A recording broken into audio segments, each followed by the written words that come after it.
The world was white and silent, except for the sound of her breathing. Each exhale came in short, visible bursts that vanished into the mist like ghosts escaping her body. Snow clung to her lashes, melted, and froze again. The girl, small, wrapped in a torn brown blanket too thin for the cold, walked because stopping meant dying. Her boots had long since split, and her toes burned with numb pain. Somewhere behind her, she could still hear them. Faint, deliberate steps that crunched the snow too lightly to be human. She whispered to herself, the way her father had taught her. Alpha, Bravo, Charlie. The words fogged the air, anchors against panic. He had told her once that soldiers never stop moving, not even when fear tries to bury them. Keep your rhythm, he'd said. Fear's a drumbeat. March to your own instead. So she marched. The forest was alien, trees thin and silver, their bark glowing faintly under the pale sun. The air shimmered with cold. Nothing stirred except her and the shapes stalking her through the mist. She dared not look back. She didn't have to. They were clever hunters. They wanted her to know. Her name was Mason Virek, though she hadn't said it aloud in months. The last humans she'd seen were the frozen shapes she'd stumbled across 2 weeks ago. A supply convoy caught mid-retreat, their armor half buried under snow and frost. She'd taken a blanket from one of them and whispered a quiet, "Thank you," just as her father had taught her. Always honor the fallen. Now she was the last moving thing in this dead valley, and the predators knew it. The Kthar. Her father had told stories of them when she was younger, back when bedtime meant listening to the hum of a ship's engines and the comfort of his steady voice. If you ever meet one, he'd said, don't try to hide your scent. They'll find you. Just confuse them. Move in circles. Use the wind. She tried to do that now, circling through the trees, watching the wind twist the snow in slow spirals. Somewhere above, a faint mechanical hum drifted down, a recon drone, one of theirs. Its red sensor blinked through the haze like an unblinking eye. She crouched behind a fallen tree, clutching the metal tag that hung from her neck. It was too big for her, engraved with letters she could barely read. IR 77, Demon Squad. Her father's tag.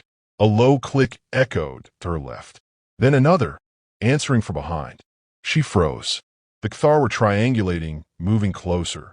Their language was a chorus of metallic chirps and wet growls, half machine, half beast. She could almost feel their presence pressing in, testing the edges of her courage. She ran. Snow kicked up around her legs as she sprinted, lungs screaming, vision blurred by tears and wind. Branches clawed at her face. She stumbled once, caught herself, and kept going. Somewhere in the distance, a black silhouette broke the white horizon, a shape of metal and ruin. An old outpost. Maybe human. Maybe not. She didn't care. Shelter was shelter. The building's doors were gone, ripped open long ago, but the frame still stood.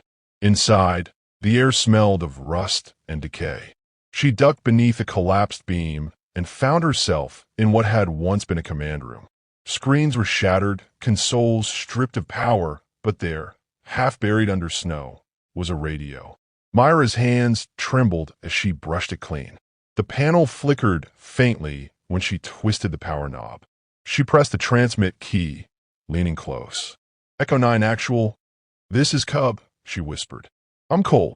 Static filled the room. Long seconds passed, the kind that stretched like years. Then, faint, broken, a voice came through. Cub, hold position. Her heart stopped. The voice was rough, layered with distortion, but she knew it. She would know it anywhere. Her father. Daddy, she whispered. No answer came, only the sound of breathing, steady, slow, controlled. The kind of breathing that meant danger. Mira pressed the button again, but the signal died, leaving only silence. She hugged the blanket tighter, eyes scanning the corners of the room. The predators were near. She could feel them in her bones. She crouched low and waited, trying to remember every lesson her father had ever taught her. Outside, the snow shifted. Something moved past the doorway, tall and thin, its body glistening in shades of bronze and black. The Kthar warrior clicked softly, sniffing the air. Mira covered her mouth, heart hammering so loud she thought it might betray her. The creature paused, then turned its head. Its eyes glowed faint amber as it scanned the room. A sharp crack split the air, a suppressed gunshot. The alien's head snapped back, a burst of dark fluid painting the wall. The body crumpled soundlessly.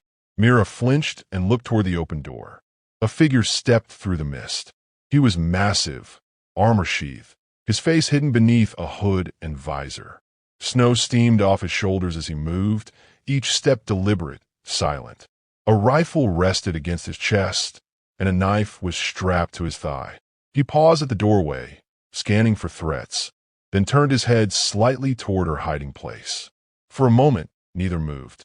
The fog of his breath rolled out from beneath the hood. Then, through the modulator of his helmet, a voice spoke softly. "Cub." Her eyes widened. The voice was clearer this time, but it carried the same timbre she remembered from her dreams. She wanted to run to him, but fear rooted her in place. She didn't know if it was real, if this was truly her father or a hallucination born of exhaustion and cold. He lowered the rifle and extended a gloved hand. "It's all right," he said quietly. "You're safe now." Behind him, another shadow shifted in the storm, another soldier, maybe, or something worse. The man's helmet turned slightly, tracking it. His posture changed, low and ready. Myra's voice cracked. "They're still out there." "I know," he replied. "That's why we keep moving." He crouched, offering his hand again. "Just like I taught you. March to your own rhythm." Something inside her broke loose then. Not fear, but the fragile thread of hope she'd been guarding. She reached out and took his hand. The glove was cold, but the grip was human, steady, unyielding. Outside, the wind howled through the skeletal trees, carrying distant clicks and howls. The hunters were regrouping. The man lifted her easily into his arms, wrapping her in his cloak. "Stay quiet," he whispered. "They think they're hunting a child. They're wrong." He turned toward the storm, rifle raised, moving like a shadow among shadows. Behind them, the radio sparked once more, repeating the same words in an endless loop. "Cub, hold position." The predators followed the sound deeper into the forest, unaware that the voice on the other end was already moving toward them. The forest swallowed sound, turning every heartbeat into thunder. Mason moved with predatory precision, each step calculated to disturb nothing. The snow barely shifted beneath his boots. He carried Mira close against his chest, her small frame wrapped in his cloak, her breathing shallow and steady. The thermal mesh in his visor painted the world in layers of color. Heat, motion, life.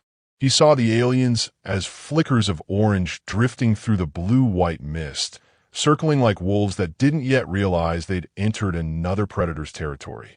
He had been hunting them for years, alone and presumed dead. The Interstellar Recon Corps had written him off after the ambush on Delta Ridge. Demon Squad, IR-77, his unit, had been annihilated. All but him. He had survived by learning the Kthares patterns, their instincts, their fear. They thought in hierarchies of dominance. They worshipped strength. Every kill he made was a message they pretended not to understand. Until today, until they came for his daughter. Mira stirred slightly. Her fingers brushed the armored plate over his heart, as if confirming he was real. "You came," she whispered, so softly it was almost part of the wind. "Always," he said. The word was gravel, pulled from years of silence. He adjusted her higher in his arms. "You still remember what I taught you? Stay low. Count 6 before moving. Good girl." He allowed himself a small, fleeting smile that vanished as quickly as it came. The forest ahead opened into a ravine littered with wreckage, metal bones of a downed transport, its engines half buried in ice. Perfect cover. He moved toward it, leaving no trail but vapor. From the ridge above, the Kthar watched. Through their crystalline visors, they marked his path. To them, he was a phantom that should not exist. The humans had abandoned this planet long ago. Yet the signal they'd intercepted, short, encrypted, ancient, had named a ghost. IR-77. Even their war elders spoke of that code with dread. The Demon Squad. Men who fought without mercy who burned their enemies' worlds in retaliation. The pack leader, scarred and enormous, clicked a command. Two flanked wide. One remained to observe. Their target was valuable. The child carried a genetic signature linked to a banned human bioweapon program. That was what their war masters had said. But the older ones, the veterans, whispered another explanation, that she was bait. Mason laid Mira inside the hollow of the transport and drew his rifle. His armor shifted soundlessly as he activated the cloaking mesh. The HUD displayed movement markers, 5 hostiles closing fast. He crouched, listening to the rhythm of the snow. "Mira," he said quietly, "do you still know the phonetic alphabet?" "Yes. When I say echo, I want you to start whispering it. Slow, steady. That sound will draw them closer. Understand?" Her eyes widened, but she nodded. "You'll be here. Always." He slipped into the storm, vanishing from her sight. Moments later, Mira began to whisper, voice trembling, "Alpha, Bravo, Charlie." The sound carried just far enough through the still air. The Kthar closed in, moving in a half-circle around the wreck. Their armor hissed as it adapted to the cold, scales flexing in rhythm. One crept toward the opening, plasma blade drawn. Its nostrils flared, human scent close. A faint beep broke the silence. Then a flash of white fire erupted at its feet. Mason's mind detonated, shattering the alien's legs and throwing it backward into the snow. Before the others could react, 3 silent shots cracked the air. Each bullet found its mark. The pack convulsed in confusion, their comms filled with hissing panic. Mason moved like a shadow between the trees, his rifle whispering death. From her hiding place, Mira pressed her hands to her ears. She hated the noise, but she didn't cry. Her father had taught her that tears blinded you faster than smoke. When the silence returned, she peeked out and saw him through the storm, standing over the fallen bodies. His visor glowed faintly blue, reflecting the firelight of his handiwork. One alien remained, the pack leader. It hissed in defiance, lifting a curved rifle that pulsed with ultraviolet energy. Mason ducked behind cover as the weapon tore through the snow in a burst of vapor. He rolled, came up on one knee, and fired twice. The shot struck the creature's chest, staggering it but not killing it. It roared, a sound that carried both fury and fear. Then came the voice through Mason's earpiece, harsh and broken. "Unauthorized transmission detected. Code fragment, IR-77. Encryption pattern, Demon Squad." The alien froze mid-roar. Its visor blinked with the same signal Mason's comm displayed. It had intercepted the code. For the first time, the predator hesitated. Mason saw its claws tremble, the faint shiver of disbelief. It spoke in broken human words, its voice a rasping mimicry. "You are demon." Mason rose slowly, rifle aimed. "Not anymore," he said. "Now I'm just a father." He fired. The shot struck true. The alien collapsed backward, the snow beneath it blooming red. For a long moment, Mason stood in the settling quiet. The forest had gone still again, as if holding its breath. He approached the body, boot crunching lightly on ice, and retrieved a small black data chip from its neck. The surface glowed with alien script, records of intercepted human codes. He pocketed it, already knowing what it meant. His old signal was active again. Somewhere above the planet, someone was listening. He returned to the wreck and knelt beside Mira. She looked at him with wide eyes, her face pale but dry. "Are they gone?" "For now." He brushed a lock of hair from her forehead. "You did good." She looked past him at the smoking shapes outside. "You're not afraid of them." "I learned fear a long time ago," he said quietly. "Then I stopped needing it." He checked his ammo, adjusted the rifle's power cell. The snowstorm was thickening, clouds twisting overhead like bruises. "They'll send more," he muttered. "They always do." Mira hesitated, then asked, "What did that one call you?" Mason's jaw tightened. "A name I thought I buried." "Demon." He nodded. "That's what they called us. We were ghosts they couldn't kill." "What?" He looked at her, his expression unreadable behind the visor. "Because we fought back harder than they expected." Outside, the wind shifted, carrying faint sounds, chirps and screeches, distant but growing. "Reinforcements." Mason lifted Mira again and slung his cloak tighter around them both. "We move east," he said. "There's a ridge ahead with better cover. From there, I can reach a relay point." "Will they come for us again?" she asked. "They will," he said. "But now they know who we are. That'll make them think twice." As he stepped into the storm, the snow caught the dying light, turning the air into a haze of silver and blood. Mira tucked her head against his shoulder, listening to the steady rhythm of his heart beneath the armor. He moved with relentless purpose, each step measured, silent, final. Behind them, the corpses began to fade into the mist, swallowed by cold and memory. The forest seemed to whisper their echo, "Demon, demon," as if the word itself carried weight enough to shape the air. Mason didn't look back. He didn't need to. The war was awake again, and the hunters were beginning to understand the truth. The child they chased was never their prey. She was the reason the demon walked again. The first flare of alien reinforcements lit the horizon as he disappeared into the white. The ridge loomed above them like a blade drawn from the earth, its jagged edge piercing the gray sky. Mason climbed steadily, each step driving deep into the frozen slope. The wind clawed at his armor, howling through the trees as if warning them to turn back. Mira clung to his back, her small arms locked around his neck, her face pressed against the fabric of his hood. She could feel the tremors of exhaustion in him, though his movements never faltered.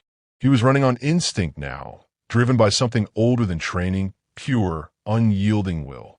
When they reached the crest, the valley below unfolded into view, a wasteland of frost and broken machines. The remnants of battles long forgotten lay scattered across the snow, shattered drones, blackened armor, the bones of war. In the distance, faint lights flickered like dying stars. Mason knelt, setting Mira gently on the ground. "We rest here," he said. His voice was quiet but sharp, a command layered with fatigue. Mira nodded, wrapping her blanket tighter. "Will they find us again?" "Eventually," he said. "They always do." He scanned the horizon through his visor. Thermal signatures flickered faintly along the tree line, far but closing. The Kthar weren't retreating anymore. They were converging. He opened the small data chip he'd taken from the dead leader. Streams of alien symbols flowed across his wrist display. His translator hummed softly, deciphering fragments of intercepted human transmissions. One line stood out, clear amid the noise. Signal confirmed. IR 77 operative alive. Target priority elevated. So they knew he was here. The code that once inspired fear had become a beacon, drawing both sides to him. "You shouldn't have heard that code," he muttered. "Now you've made this personal." Mira watched him silently. She didn't understand the full meaning of what he said, but she could feel the heaviness in his tone. "Is it bad?" she asked. He looked at her, and for a moment, the soldier's mask cracked. "It means they'll come in force. And when they do, I won't be able to run anymore. Then we fight," she said, the words trembling but certain. A faint smile tugged at his lips. "You really are my kid." He opened a compartment on his gauntlet and withdrew a small transmitter, a relic from his squad. It bore the same insignia etched on his dog tag, a winged skull surrounded by a ring of numbers. He pressed the activation stud. The device blinked red, then blue, pulsing with life for the first time in years. High above the clouds, a dormant orbital relay came online, its sensors reawakening after long hibernation.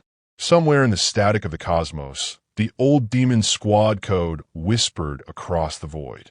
Mira tilted her head. "What did you do?" "I called for help," he said. "Or vengeance. Hard to tell which these days."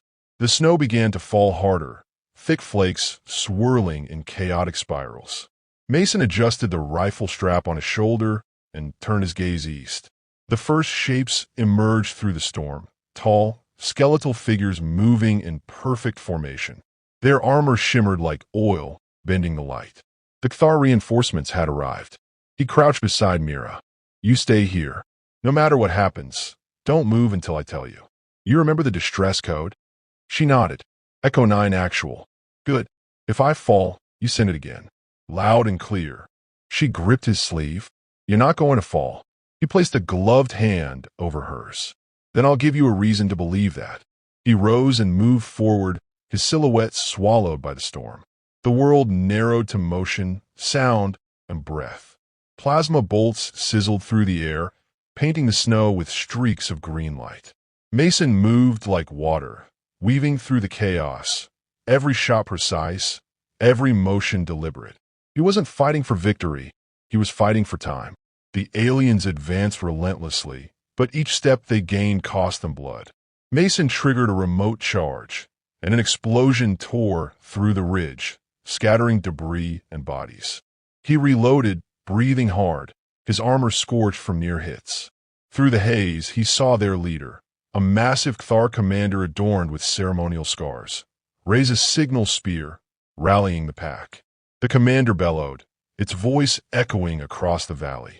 "Human demon, you will die as your kind did before." Mason steadied his aim. "You've got that wrong," he said under his breath. "We don't die easy." He fired. The bullet pierced the commander's chest, sending it sprawling backward. The rest hesitated, confusion rippling through their ranks. Above them, the sky began to glow, not from fire, but from orbit. A rumble like distant thunder rolled through the clouds. Then, streaks of light descended, metal shards falling like angels with burning wings. The orbital drones had heard his call, old weapons forgotten by command, still loyal to the code that bound them. Mira shielded her eyes as the sky erupted. The bombardment came in waves, shattering the valley in bursts of white fire. The ground trembled. The air burned. The aliens screamed, their formation breaking apart under the onslaught. Through it all, Mason stood his ground, watching the storm he had summoned. When the last drone fell silent, the world was ash and snow. The ridge smoldered, smoke twisting into the sky. Mason stumbled back toward the hollow where Mira waited. His armor was cracked, one arm limp at his side, but his steps never slowed. Mira ran to him, throwing her arms around his waist. "I thought you." He hushed her gently. "Not yet." His breath rattled, heavy with pain. "But we're almost there." From the horizon came the deep hum of engines. Mira looked up to see lights cutting through the fog. Dropships, human design. The emblem on their hulls was clear even through the haze. IR 77, Demon Squad. The signal had reached them after all. As the ships descended, Mason sank to one knee, exhaustion overtaking him. Mira clung to him, tears freezing on her cheeks. "They're coming," she whispered. "I know." He managed a weak smile. "Told you we never die easy." The dropships landed, snow swirling around their thrusters. Armored figures poured out, their visors glowing blue. One knelt beside Mason, scanning him quickly. "Echo 9 Actual," the soldier said, disbelief in his voice. "We thought you were gone." "Not gone," Mason rasped. "Just waiting for the right signal." He handed the soldier the data chip. "They'll come again. Make sure command knows what's waking out there." The soldier nodded, then motioned for medics. As they lifted Mira onto the ship, she reached for her father's hand.